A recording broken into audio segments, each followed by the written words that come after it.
Bonjour. Voilà, alors je suis Jean-Philippe Brébion et depuis plus de 40 ans, je développe un concept qui s'appelle la bioanalogie.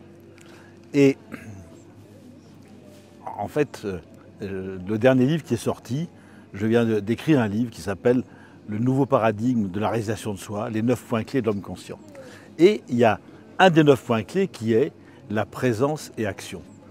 Alors pour illustrer la présence et action, je vais vous raconter une petite histoire.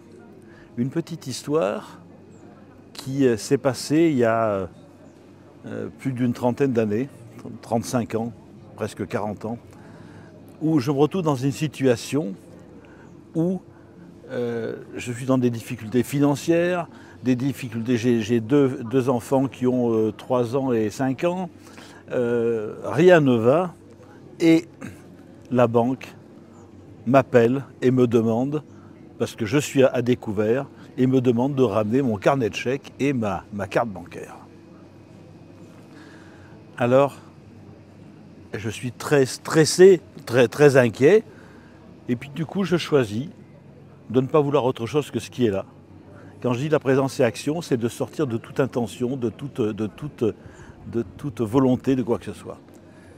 Et ce qui fait que je vais donc à la banque en choisissant d'être ouvert à ce que la vie me propose.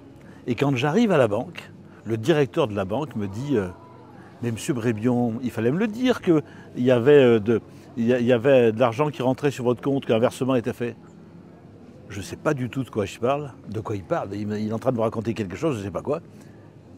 Ah, je lui dis « Ah bon, c'est arrivé ?» Et en fait, qu'est-ce qui s'était passé? C'est les impôts qui avaient versé de l'argent sur un compte, ils s'étaient trompés de compte, ils l'ont versé sur mon compte. Et en fait, j'ai eu juste la somme dont j'avais besoin à ce moment-là pour me sortir de cette situation. Et ce qui fait que je savais très bien qu'il fallait que je rende cet argent, mais ce qui fait que je n'ai pas eu à laisser mon carnet de chèques, je n'ai pas eu à laisser ma carte bancaire.